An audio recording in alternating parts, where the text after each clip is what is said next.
Hello friends, welcome to the defence target by Sangam sir. आज का हमारा टॉपिक है वैदिक काल। अगर आप किसी भी गवर्नमेंट एग्जाम की तैयारी कर रहे हैं तो ये टॉपिक आपके लिए इम्पोर्टेंट है, और जो भी मैं इस टॉपिक में कराऊंगा वो आने वाले एग्जाम में आपको डेफिनेटली यहाँ से क्वेश्चन बनेगा। Let's start our topic. वैदिक काल को दो भागों में बांटा गया है। पहला है ऋग्वैदिक काल और दूसरा है उत्तर वैदिक काल। ऋग्वैदिक काल के बारे में देखते हैं। वैदिक संस्कृति का निर्माण आर्यों द्वारा किया गया। आर्य भारत के जिन क्षेत्रों में सर्वप्रथम बसे उन्हें सप्त सैंधव प्रदेश कहा गया है। यह नाम उन क्षेत्र की 7 नदियों की अवस्थिति के कारण पड़ा।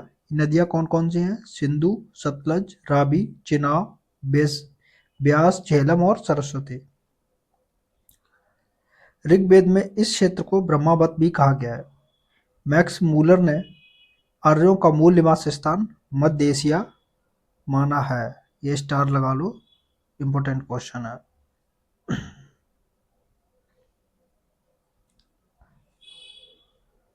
आर्यों की भाषा संस्कृत थी। समाज पितृ प्रधान था तथा प्रशासन 5 इकाइयों में बटा हुआ था: कुल, ग्राम, विष, जन और राष्ट्र। राजनैतिक संस्था की संरचना की सबसे छोटी इकाई कुल या परिवार होती थी, जिसके प्रधान को कुलप कहा जाता था। गांव के मुखिया को ग्रामड़ी और कई गांव के समूह विष के प्रधान को विस्पति तथा अनेक विषों के समूह को जन और उसके मुखिया को जनपति या राजा कहा जाता था। सूत, रत्कर, कंबाद अधिकारी रत्निन कहे जाते थे। इनकी संख्या 12 होती थी। शतपथ ब्राह्मण में रत्निन की संख्या 12 है, जो इस प्रकार है। पहला पुरोहित, सेनानी, युवराज, महिषी, सूत, ग्रामणी, प्रतिहारी, संग्रहणी, बागदूत, अच्छबाप,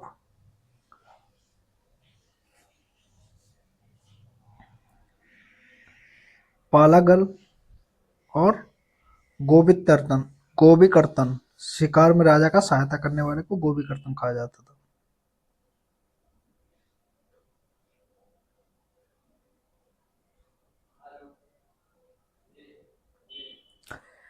राज अधिकारियों में पुरोहित और सेनानी प्रमुख थे। उग्र अपराधियों को पकड़ने का काम करता था उरुप, दुगपति या स्पष्ट जनता की गतिविधियों को देखने का वाले गुप्तचर होते थे। राजा को सलाह देने के लिए सभा और समिति होती थी। सभा श्रेष्ठ एवं संभ्रांत लोगों की संस्था थी। समिति एक केंद्रीय राजनैतिक संस्था थी। समिति राजा को नियंत्रण करती थी। समिति के सभापति को ईशान कहा जाता था। आर्यों की सर्वाधिक प्राचीन संस्था विदित थी। यह जनसभा थी। ऋग्वैदिक काल में महिलाएं भी सभा तथा विदित में भाग ले सकती थीं।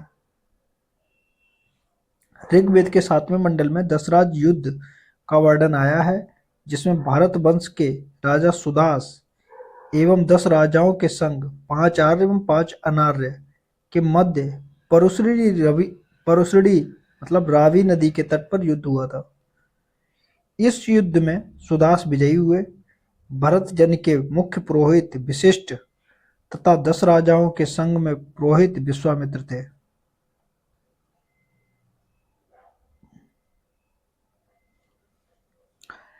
इस युद्ध में 5 आर्य, अनु, दार्य, यदु, पुरु और तुबर्स तथा 5 अनार्य कौन कौन थे? अकिन, पक्य, बलानस, शिव और विषाणन। ऋग्वेद में युद्ध के लिए गविष्ट, गवेषण, गाय की खोज आदि का शब्द आया हुआ है। ऋग्वेद में इंद्र का उल्लेख 250 बार, अग्नि का 200 बार, जन का 275 बार, विष का 171 बार, वरुण का 200, सोम का 144, गंगा का 1 बार, यमुना का 3 बार, गढ़ का 10 बार, राष्ट्र का 10 बार, पृथ्वी का 1 बार उल्लेख आया है। ऋग्वैदिक कालीन नदियां कौन कौन सी थी? कुबा को काबुल कहते हैं, सुवस्तु को स्वात, कुरुम को कुरम, गोमती को गोमल, वितिस्ता को झेलम, अस्किनी को चिनाव, परुसड़ी को रावी, सुतुद्री को सतलज, विपाशा को ब्यास, सदानीरा को गंडक और दृष्टि को गग्गर, मरुदवृद्धा को मरुबर्मन, और सुसामा को सोहन, ये नदियों के नाम है। ऋग्वेद में कुल 42 नदियों का उल्लेख है जो अफगानिस्तान से लेकर यमुना तक फैली हुई थी। इनमें सबसे महत्वपूर्ण और पवित्र नदी सरस्वती को माना गया है। इसे नदीतमा भी कहा गया है। सरस्वती को नदीतमा कहा गया है। अब देखते हैं ऋग्वैदिक काल के देवता कौन कौन से थे। इंद्र युद्ध एवं वर्षा के देवता थे। मारुत आंधी तूफान के देवता थे। सरस्वती नदी देवी थी। अरण्यनी जंगल की देवी थी। पूसन पशुओं के देवता। यम मृत्यु के देवता। मित्र शपथ तथा प्रतिज्ञा के देवता। अश्विन चिकित्सा के देवता। सोम वनस्पति के देवता। सूर्य जीवन देने वाला। त्वष्टा धातुओं के देवता। आर्स विवाह एवं संधि के देवता। विवस्वान देवताओं के जनक। अग्नि मनुष्य और देवताओं के लिए मध्यस्थता का काम करते थे। सॉरी। ऋग्वैदिक काल में सबसे महत्वपूर्ण देवता इंद्र थे। देवी नगण्य थी, किंतु उषा अदिति और सविता इत्यादि का उल्लेख है। गायत्री मंत्र सविता मतलब सूर्य को समर्पित है। असतो मा सदगमय ऋग्वेद से लिया गया है। अग्नि दूसरे तथा वरुण तीसरे महत्वपूर्ण देवता थे।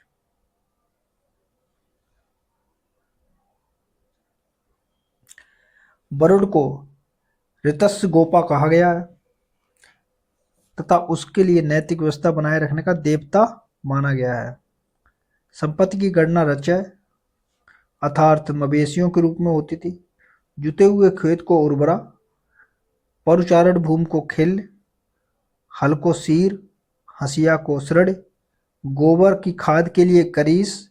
हल से बनी नालियों के लिए सीता आदि शब्द का प्रयोग हुआ है। ऋग्वेद में यव तथा धान की चर्चा है। अर्थव्यवस्था का निर्वहन पर आधारित थी। वस्तु विनिमय प्रणाली प्रचलित थी। गोत्र सामाजिक संगठन का आधार था। बाल विवाह पर्दा प्रथा का प्रचलन नहीं था। स्त्रियां यज्ञ कार्यों में अपने पति के साथ भाग लेती थी। नियोग प्रथा विधवा का देवर से विवाह प्रचलित था। इसको नियोग प्रथा कहते हैं। स्त्रियां शिक्षा ग्रहण करती थी। ऋग्वेद में लोपामुद्रा, घोषा, अपाला, विश्वरा, सिकता जैसी विदुषी स्त्रियों का भी वर्णन है। ऋग्वैदिक समाज का एक कबीलाई समाज था। ऋग्वेद के 10वें मंडल के पुरुष सूक्त में 4 वर्णों ब्राह्मण, क्षत्रिय, वैश्य, शूद्र का वर्णन है।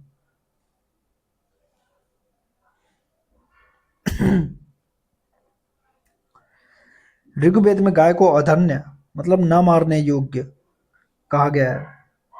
ऋग्वेद में दस्यु की चर्चा अदेवयु देवताओं की श्रद्धा न रखने वाला। अब्रहान वेदों को न मानने वाला। अयच्युवन यज्ञ नहीं करने वाले के रूप में कहा गया है। स्त्री तथा पुरुष दोनों आभूषणों के शौकीन थे। परिधानों के 3 प्रकार थे। बास जो शरीर के ऊपर का वस्त्र। अधिबास कमर के नीचे का वस्त्र। उषडीय पगड़ी और अधोवस्त्र नीवी कहा जाता था। अविवाहित स्त्रियों को अमायु कहा जाता था। कन्या की विदाई के समय दिए गए उपहार को बहतु कहते थे। कृषि एवं पशुपालन का मुख्य व्यवसाय था। कृषि के संबंध में उल्लेख ऋग्वेद के 4थे मंडल में मिलता है। कृषि का उल्लेख ऋग्वेद के 4थे मंडल में मिलता है। अतिथि को गोहंता कहा जाता था। ऋण देकर ब्याज लेने वाले व्यक्ति को बेकनाट कहा जाता था, जिसको सूदखोर कहा जाता था। ऋग्वेद के मंडलों की रचना कार्त प्रथम मंडल, मधुचंदा, दीर्घ तमस और अंगीरा द्वितीय मंडल, ग्रैसमद भार्गव ने लिखा था। तृतीय मंडल विश्वामित्र ने लिखा था। चतुर्थ मंडल वामदेव ने। पंचम मंडल अत्रि ने लिखा था। छठवां मंडल भारद्वाज ने लिखा है। सातवां मंडल विशिष्ट ने लिखा है।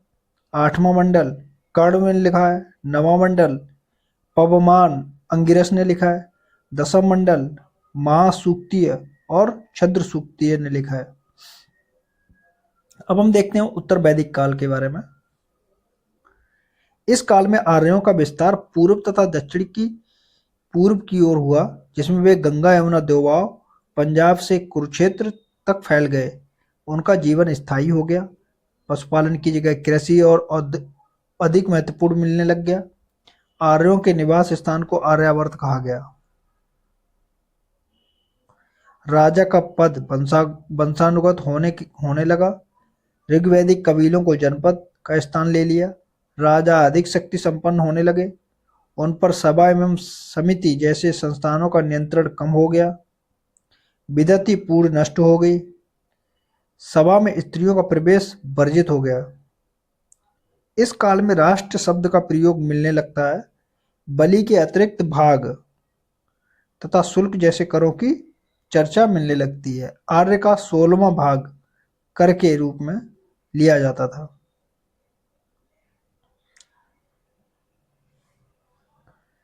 कर्मकांडों के विधानों जैसे राजसूय, अश्वमेध, वाजपेयी आदि यज्ञों को राज्य की प्रतिष्ठा को बढ़ाया जाता था। उत्तर वैदिक काल में अनेक दार्शनिक राजा हुए। विदेह के जनक, कैकेय के अश्वपति, काशी के अजातशत्रु और पांचाल के प्रवाहण जवाली। इस काल में संग्रहित भागदूत, सूत गोविकर्तन जैसे अधिकारी अस्तित्व में आए। इस काल में ऋग्वैदिक देवताओं का महत्व घट गया और नए देवताओं ने को प्रतिष्ठित प्राप्त हुए, जैसे इंद्र, वरुण आदि का स्थान प्रजापति, विष्णु और रुद्र, शिव ने ले लिया। ऋग्वैदिक काल में 7 पुरोहित थे। इस काल में उनकी संख्या 17 हो गई थी। यज्ञ एवं कर्मकांड खर्चीले एवं जटिल हो गए थे।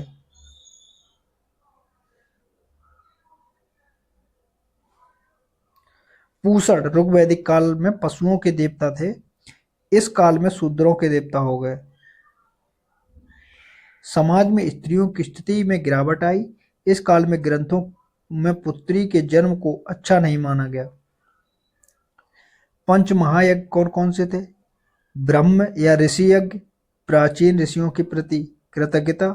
देव यज्ञ में देवताओं के प्रति कृतज्ञता। पितृ या नृज्ञ, पितरों का तर्पण। मनुष्य यज्ञ, अतिथि सत्कार। और भूत यज्ञ, समस्त जीवों के प्रति कृतज्ञता। इसके बारे में बताया गया है।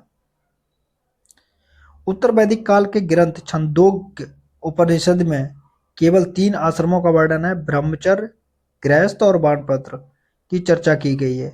चारों आश्रमों संन्यास शामिल का उल्लेख सर्वप्रथम जबालोपनिषद में किया गया। उत्तर वैदिक काल में वर्ण व्यवस्था कर्म पर आधारित न होकर जन्म पर आधारित हो गई।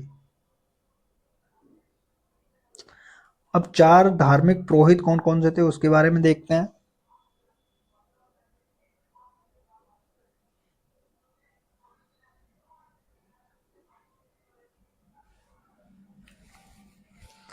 होत्र ऋग्वेद की प्रार्थना करने वाले पुरोहित को होत्र कहते थे, जिन्होंने ऋग संहिता का पुनर्सर्जन किया। उद्गाता सामवेद के गायन करने वाले पुरोहित को उद्गाता कहते थे। अथर्व यजुर्वेद का मंत्रोच्चारण करने वाले पुरोहित थे। ये पशुबलि में हस्त कार्य भी संपन्न करते थे।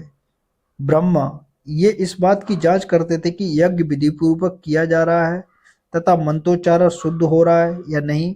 इसका संबंध अथर्ववेद से था।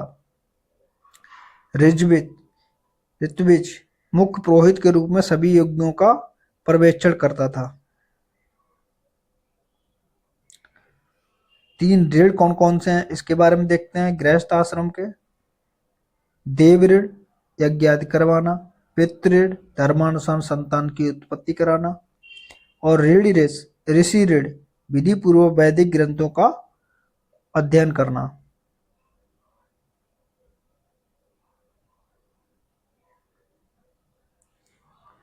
इस काल में निष्क तथा शतमान नामक मुद्राएं प्रचलित थी। वैदिक संघों में गढ़ तथा श्रेष्ठिन कहा जाता अस्तित्व था। कृष्णार बाट की मूलभूत इकाई थी। अब इसमें देखते हैं विभिन्न यज्ञ कौन कौन से थे। राजसूय राज्याभिषेक के समय किया जाता था। इसमें सोम रस ग्रहण किया जाता था तथा राजा रत्नियों के घर जाता था। अश्वमेध शक्ति का घोतक था। वाजपेयी राजा अपनी शक्ति के प्रदर्शन हेतु रथ दौड़ का आयोजन कराता था। अग्नोष्टम अग्नोष्टम में अग्नि की पशु बलि दी जाती थी। देवताओं का वर्गीकरण आकाश के देवता कौन कौन से थे? सूर्य, मित्र, धौस, विष्णु, उषा और सविता। अंतरिक्ष के देवता इंद्र, रुद्र, मारुत, वायु, ये अंतरिक्ष के देवता थे।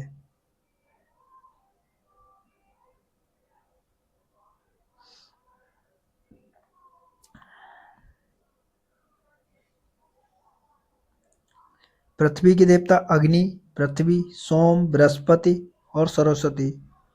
यजुर्वेद में 40 मंडल तथा 200 ऋचाएं थीं। वेदों की शरीर संरचना, ये एग्जाम पॉइंट ऑफ व्यू से इंपोर्टेंट नहीं है।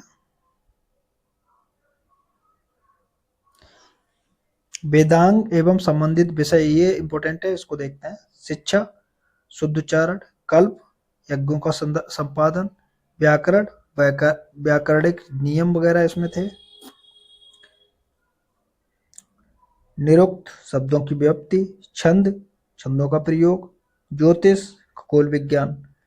अब हम देखते हैं बहुत ही इंपॉर्टेंट जो यहाँ से क्वेश्चन बनते हैं, प्रमुख दर्शन और उनके प्रवर्तक।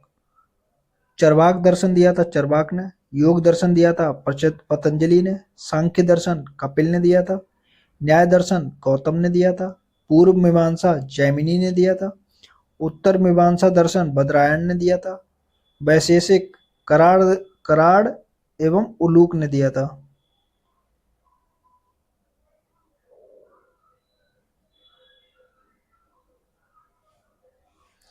नेक्स्ट बहुत इंपॉर्टेंट टॉपिक है वेद, उनके ब्राह्मण एवं आरण्यक, उपनिषद और उपवेद, इसके बारे में देखते हैं। ऋग्वेद में का ब्राह्मण ऐतरेय और कौशितकी थे। उनके आरण्यक ग्रंथ कौन कौन थे? ऐतरेय और कौशितकी। उपनिषद भी ऐतरेय और कौशितकी थे। उपवेद आयुर्वेद था, मतलब ऋग्वेद से निकलने वाला वेद कौन सा था? आयुर्वेद। अब सामवेद देखते हैं। सामवेद का ब्राह्मण ग्रंथ था पंचपेश, छांदोग्य, षड्वेश, जैमिनीय। इसका आरण्यक ग्रंथ कौन सा था? छांदोग्य और जैमिनीय। उपनिषद छांदोग्य और केन।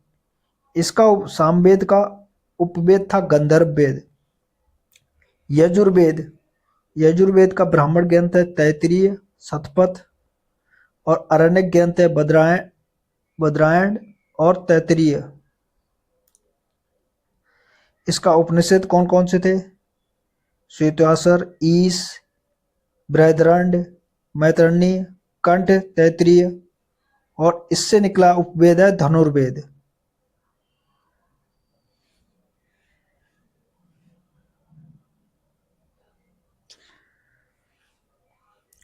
नेक्स्ट है अथर्ववेद, जिसका है गोपथ, इसका ब्राह्मण ग्रंथ। इसमें आरण्यक लिखा नहीं गया है। उपनिषद में मुंडुक, प्रश्न और मांडुक्य। और इसका उपवेद है शिल्पवेद।